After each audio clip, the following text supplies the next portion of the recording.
Time now for the live coronavirus update for San Antonio and Bexar County.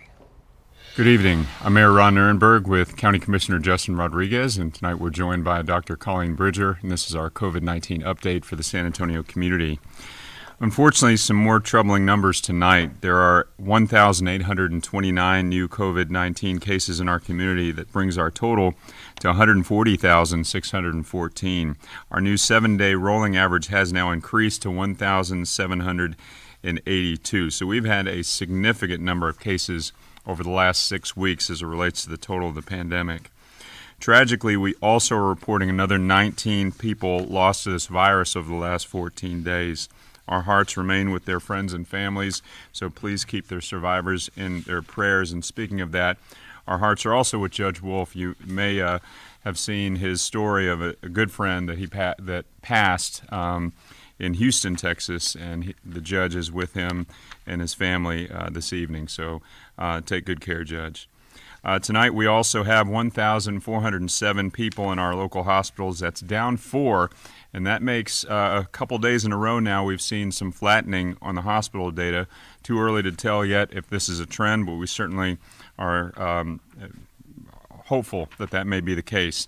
There are 158 new admissions in the last 24 hours, and there are 382 patients this evening in ICU, 237 on ventilators. Let me turn it over now to Commissioner Rodriguez.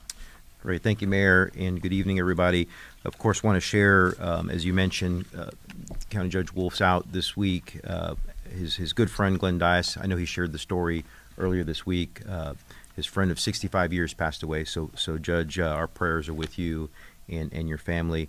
As you mentioned, Judge, I think, certainly not anything to get too excited about, but it's a good sign that the hospital numbers seem to be coming down at least 3 consecutive days where they've incrementally come down, not significantly, but at least they're not going up. So that's a good sign. The most questions we get at our office is about vaccinations. I know Metro Health is working hard.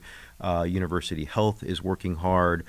We have sent a letter earlier this week to the CEO, George Hernandez, who's doing a great job, by the way, at UHS, to try and figure out how we can get into the communities, make sure those communities, particularly on the west side and the south side, who have been disproportionately impacted by COVID, have access to vaccinations. We know some of those communities, there is a significant digital divide, perhaps maybe no transportation.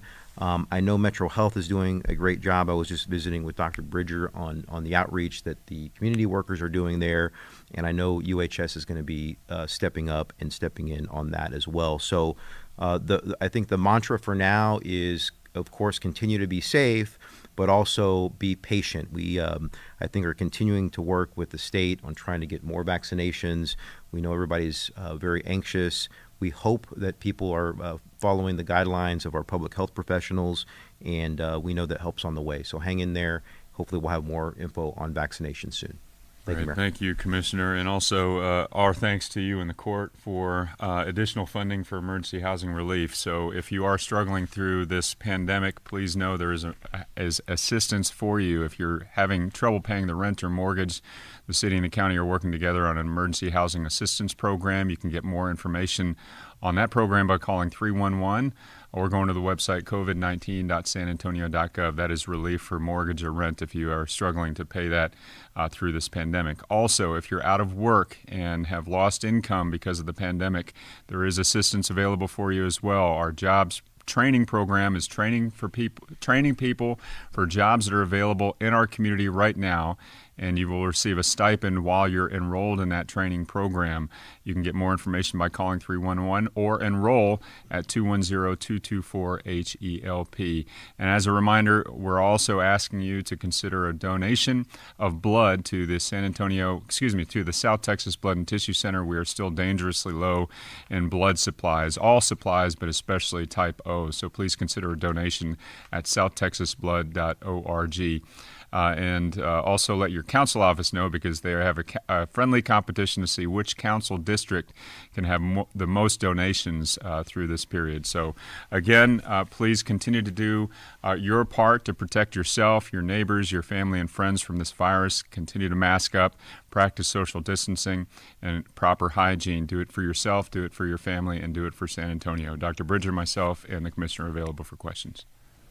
Mayor Nierenberg, we talked with a couple who said yesterday they went online to the city's website to try and sign up for vaccines over at the Alamo Dome. They just wanted to check. They ended up finding an open spot. They signed up, but they didn't get their barcode until about 3 hours after their appointment was actually going to be. So the appointment was at 2. They got their barcode around 5. Have you guys heard of this happening? Is that a glitch in the system? What are you guys doing to address it if you've heard of it? Actually, let me have Dr. Bridger kind of describe what's going on with the appointments that are coming available. So generally it takes 10 to 15 minutes for the email to come through. We're working with the vendor to take all the concerning coding behind it off so that it doesn't go to a junk file or a spam file. But for the most part, it's 10 to 15 minutes. So I'm sure there are, occasional situations where that is not the case, but most folks are. This briefing is continuing right now at KENS5.com and our Facebook page. To quickly recap what we've just learned tonight, 1,829 new cases brings us to a total of 100,040, 614 cases of the coronavirus here in Bexar County and San Antonio. Sadly, to report 19 new deaths tonight. That number is, of course, accumulated over several weeks, but those 19 deaths are adding and being reported tonight. The mayor also highlighting the assistance that's available for housing, paying bills, and people finding work that have been impacted by the coronavirus pandemic. We're certainly going to bring you all the information we learned tonight at KENS5.com and our Facebook page.